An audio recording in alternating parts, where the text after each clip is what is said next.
Assalamualaikum warahmatullahi wabarakatuh.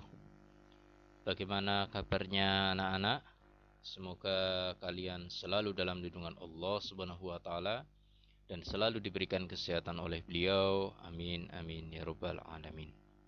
Sebelum kita mulai pembelajaran kita pada hari ini, mari kita berdoa terlebih dahulu. Bismillahirrahmanirrahim.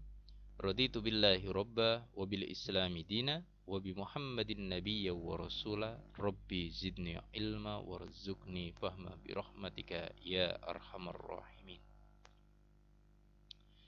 Pada kesempatan hari ini kita akan membahas tema yang terakhir, bab yang keenam, tentang substansi, strategi, dan penyebab keberhasilan dakwah Nabi Muhammad SAW di Mekah.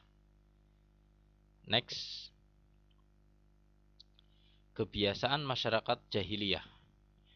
Jadi, pertama kali Nabi Muhammad berdakwah kepada masyarakat Arab yang masih berada dalam kebodohan. Jadi, kebodohan di sini itu bukan berarti kebodohan kecerdasan akal, tetapi kebodohan dalam bidang agama, moral dan hukum.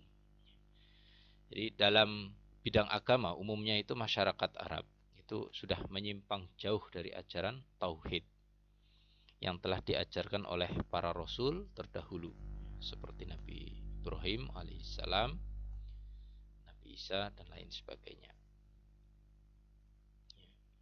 Jadi di bidang agama mereka itu menyembah berhala-berhala atau patung-patung sesembahan.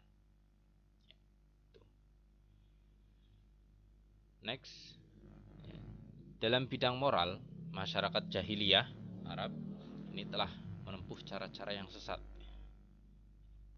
Yang pertama itu bila terjadi peperangan antara kabilah, maka kabilah yang kalah perang akan dijadikan budak oleh kabilah yang menang perang. Yang kedua, menempatkan perempuan pada kedudukan rendah.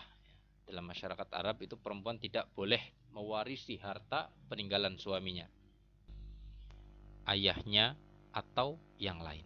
Bahkan perempuan itu boleh diwarisi oleh anak tirinya. Dan yang ketiga, itu memiliki kebiasaan buruk, yakni berjudi dan minum minuman keras. Itu adalah bentuk moral masyarakat Arab pada zaman jahiliyah. Next, selanjutnya adalah substansi dakwah Rasul di Mekah. Jadi substansi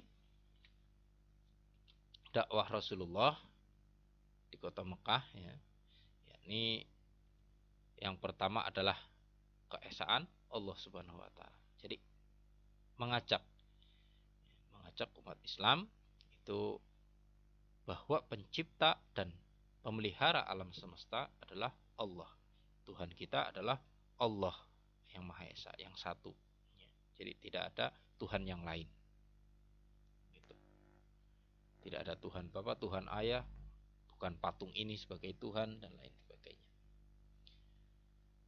Yang kedua adalah hari kiamat itu sebagai hari pembalasan. Jadi Islam mengajarkan bahwa kematian pasti dialami oleh setiap manusia. Kematian bukanlah akhir dari kehidupan, tetapi merupakan awal dari kehidupan.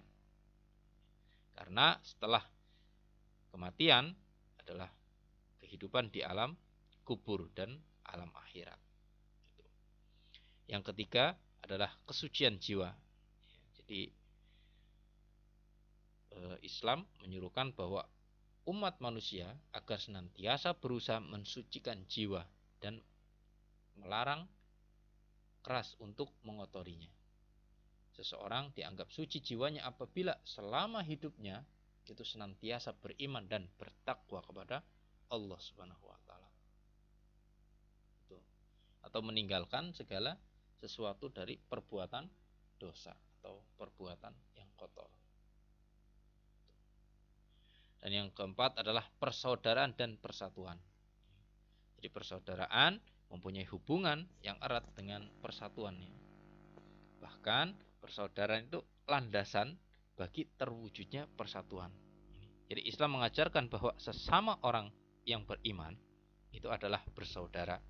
Jadi mereka dituntut untuk saling mencintai dan saling menyayangi di bawah naungan ridho Allah Subhanahu wa taala. Dalam hadisnya Rasulullah itu pernah menyampaikan bahwa tidak dianggap beriman seseorang muslim di antara kamu sehingga ia mencintai saudaranya seperti mencintai dirinya. Hadis riwayat Bukhari Muslim.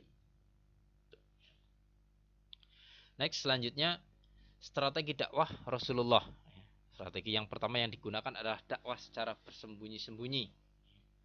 Jadi cara dakwah sembunyi-sembunyi ditempuh oleh Rasulullah karena beliau yakin bahwa masyarakat Arab masih sangat kuat mempertahankan kepercayaan dan tradisi warisan leluhur mereka.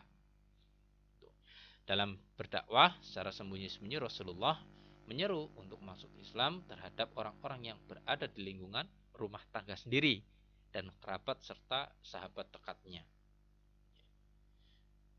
Jadi di antara orang-orang yang masuk Islam dengan seruan beliau adalah yang pertama Khadijah binti Khuwailid atau istri beliau yang wafat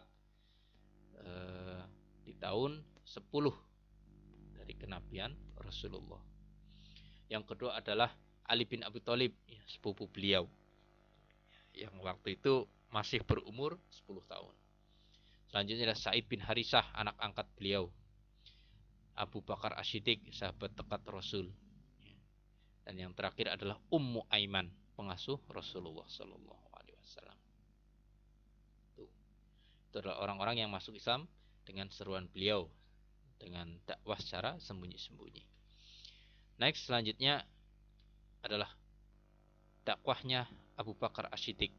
Jadi Abu Bakar sebagai sahabat Rasul itu juga membantu Rasulullah dalam berdakwah dan membuahkan hasil, dapat mengislamkan beberapa sahabat, di antaranya ada Abdul Amar atau yang dikenal dengan Abdurrahman bin Auf.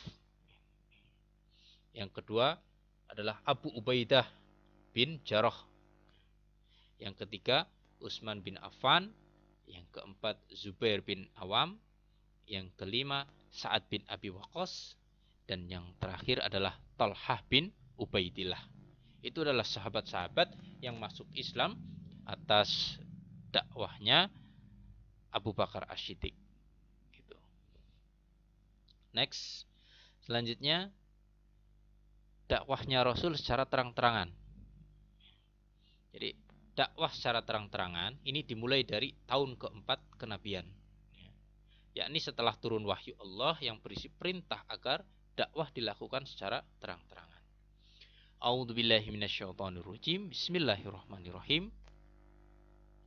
Wa anzir 'ashiratakal aqrabin wahfid janahaka liman ittaba'aka minal mu'minin fa in 'asawka faqul inni bari'um mimma ta'malun.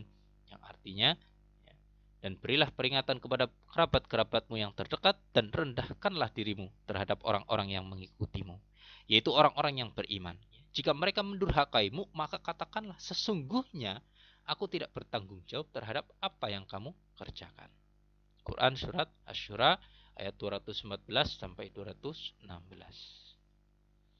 Next, selanjutnya cara dakwah Rasulullah dalam secara terang-terangan. Yang pertama, mengundang kaum kerabat keturunan dari Bani Hashim untuk menghadiri penjamuan makan dan mengajak mereka agar masuk Islam. Jadi caranya mengundang, ya saudara-saudaraku, ayo, ini ada makan-makan. Dijamu. Setelah makan-makan, ya sudah selesai, Rasulullah menyampaikan maksud dan tujuan mengumpulkan mereka. Itu mengajak mereka untuk masuk ke agama Islam. Yang kedua, Rasulullah mengumpulkan para penduduk kota Mekah, terutama yang berada di dekat Ka'bah. Disuruh untuk berkumpul di bukit Sofa yang terletak tidak jauh dari Ka'bah. Selanjutnya,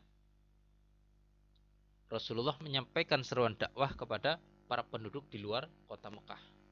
Sejarah mencatat bahwa penduduk di luar kota Mekah yang masuk Islam, diantaranya adalah Abu Dzar Al-Ghifari, seorang tokoh dan kaum Ghifar yang bertempat tinggal di sebelah barat laut Mekah.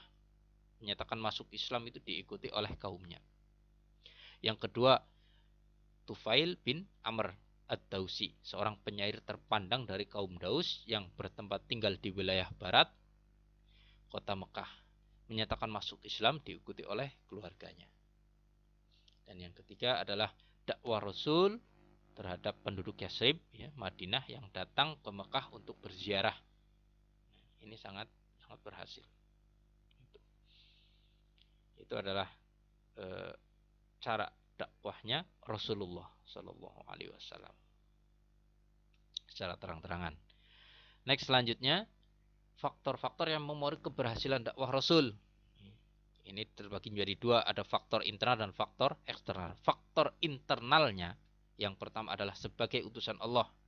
Jadi Nabi Muhammad adalah merupakan utusan Allah. Jadi memiliki misi untuk memperbaiki kerusakan moral umat jahiliyah.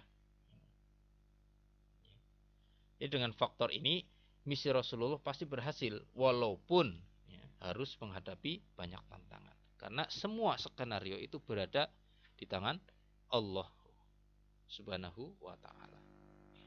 Yang kedua, sebagai tugas kerasulan Nabi adalah untuk mengajak manusia menyembah kepada Allah. Jadi ajakan inilah memiliki kebenaran mutlak, sehingga Allah pasti memberikan kemenangan dan keberhasilan. Yang ketiga adalah sebagai tabligh. Jadi sebagai tabligh terhadap wahyu Al-Quran kepada umat manusia. Dengan demikian Nabi Muhammad SAW itu tidak akan mengurangi dan menambahkan apa yang telah diberikan oleh Allah melalui malaikat Jibril. Dan yang selanjutnya adalah keteladanan secara normal, secara moral. Jadi keteladanan secara total dan sangat sempurna dari kepribadian Rasulullah SAW dalam segala aspek kehidupan. Dan yang kedua adalah faktor eksternal. Yang pertama adalah sikap kepalsuan, bentuk yang semu. Jadi keyakinan kaum kafir Quraisy yang telah berakar dan dari nenek moyangnya itu menyembah terhadap berhala, itu bentuk perilaku yang penuh kepalsuan. Jadi karena palsu, maka mereka tidak memiliki kebenaran yang mutlak. Yang kedua adalah perilaku kaum Quraisy telah mencapai titik jenuh. Jadi segala bentuk perilaku buruk masyarakat Arab jahiliyah seperti membunuh, merampok, berzina, mabuk-mabukan dan lain sebagainya itu mengalami titik puncak. Jadi sesuatu yang sudah mencapai titik puncak itu sesuai sunatullah, langkah selanjutnya adalah pasti berhenti atau mengalami kehancuran. Dan yang terakhir adalah perilaku kesombongan pasti akan hancur. Masyarakat Arab jahiliyah adalah masyarakat yang sudah terjangkit secara kronis oleh penyakit sombong. Bentuk kesombongan tersebut adalah masyarakat kafir Quraisy itu merasa paling mulia, paling tinggi derajat dibandingkan dengan golongan bangsa Arab lainnya. Pasti akan hancur. Jadi seperti Fir'aun itu yang mengalami sombong pasti hancur.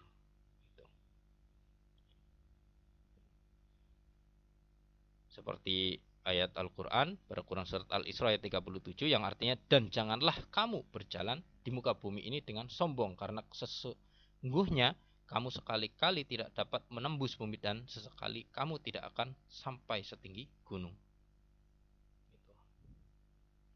Akan mengalami kehancuran. Ya, mungkin cukup sekian materi kita pada hari ini. Kurang lebihnya kami mohon maaf. Jika ada pertanyaan silakan didiskusikan di grup. Saya akhiri. Wassalamualaikum warahmatullahi wabarakatuh.